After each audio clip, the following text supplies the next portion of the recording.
Welcome back, guys. Tactical AV here, and today is a special day because we're going to be unboxing the S500 stereo power amplifier from Red Dragon Audio. Let's get started. Now, technically, this is the most powerful amplifier I've ever purchased. In fact, probably one of the most powerful amplifiers I'll ever purchase in my lifetime.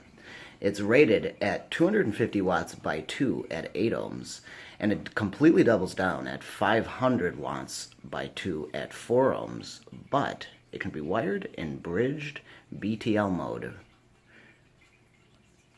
A bridge tie load at 1000 watts at 8 ohms as well as 4 ohms. In fact, this sucker pushes out 121 dB of dynamic range at over 30 amps. So most power amplifiers of the home theater, as well as the two-channel stereo listening world, are gonna have an input sensitivity or a gain of 29 dB on average.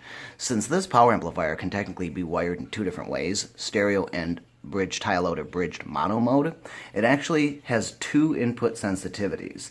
The first one being 1.58 volts in the bridged or bridge tie load mode and 2.24 volts in stereo mode, with a nominal voltage gain of 26 dB in stereo and 32 dB in bridged. It'll handle 4 ohm loads in bridged mode, as well as go all the way down to 2 ohm loads. It's short circuit, thermal and overcurrent protection, as well as RoHS compliant, with a frequency response of 20 to 20 plus or minus 0.3 dB. The typical total harmonic distortion plus noise at 8 ohms with 10 watts out is 0.003%, guys. That's low, which is exactly why I wanted two of them. But before we talk about that, let's go ahead and get this guy unboxed. Shipping came UPS. Was very, very simple. Was packaged very well. And there's no indication on the packaging of what's in the box, so there's no possibility of someone seeing what's inside of it. It's a clean cut. So, I'm really excited to see how these amplifiers are going to sound in not only the home theater, but also the two-channel music listening as well. So as you can already begin to see, the amplifiers are of a unique size and shape.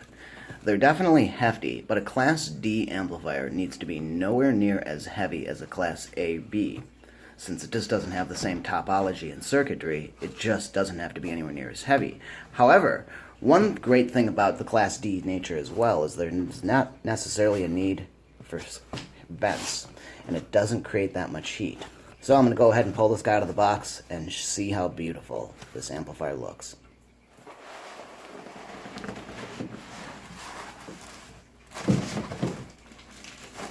Oh, look at that. Beautiful. Let's go ahead and get this plastic taken off of here. And once I go ahead and remove the cardboard, we're going to see that we have two things left in the box. First of all, there's a 12-volt trigger that they give us. That'll be convenient for either turning on the amplifier or turning it off with other components, or even connecting other things together, or possibly two amplifiers. Also, we have the IEC removable power supply. It's a grounded 3-prong. I believe it's a 14 gauge, and this is a 6-foot cable that they supply us with. It's actually a pretty decent cable. But there's the real beauty. Taking a look at the back of the S500, we're going to notice right off the bat we've got our main power switch to the left here. We've also got a fuse and our removable IEC power supply. To the right of that, we do have 12-volt trigger in and out, so we're able to send signals from other equipment into it, and also send a signal out of this to other pieces of equipment to be able to turn them on or off or send other signals to them. We do have a mono and stereo switch, as well as XLR balanced connections for both the right and the left input.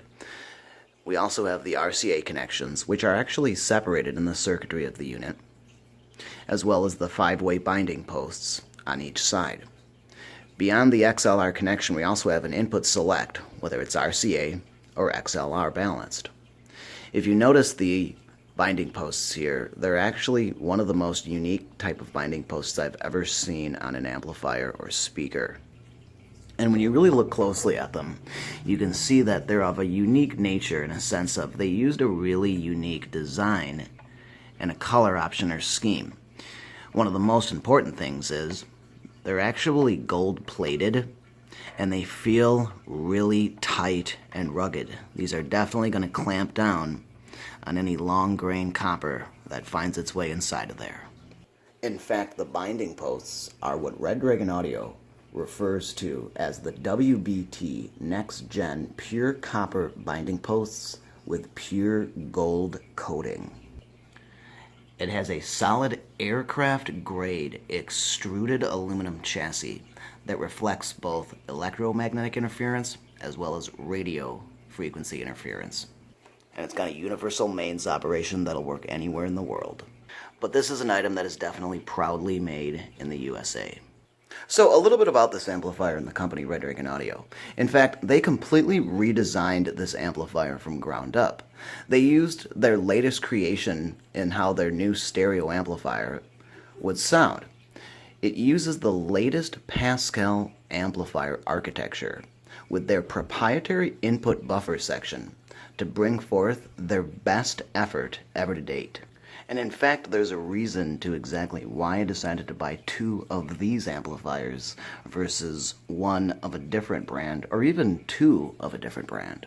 I was actually going through some things, cleaning out my house, and happened to come across this piece of paper, which is actually from an audio event called Expona from Chicago in 2015. I had liked the Red Dragon Audio amplifiers so much at the time, I decided to do a little bit of research on them and really decided I had wanted them. Well, looking at the price, I'm glad I sure checked out the website to see that these guys were on sale, which is why I'm going to be devoting actually a few different videos to the classes of amplifiers, and I'd like to go into why exactly I decided to purchase these Red Dragon S500s, but I'm going to talk later about the differences between certain amplifiers and why these are on the rise in the audio market currently, and Class D amplifiers in general. In fact, right now there's three heavy hitters in the industry, or brands of audio amplifiers that are really shining, and those are Hypex, Pascal, and Ice. In fact, one of the latest videos from Audioholics actually just concludes the same, or confirms the exact same thing. Now, I'd say there's three major players that make good Class B amplification. There's Hypex, there's Pascal, and now the new Ice modules are looking good. Well guys, thank you for watching. That's just about going to wrap this video up today. If you like this video, please give me a thumbs up. After all, don't forget to subscribe. I'll have some fun stuff coming up next, where I'll actually be testing both of these amplifiers separately in both wired modes. And I'll be doing a few different things and placing them in a few different rooms. So check back soon, as I'll have a bunch of videos coming soon, guys.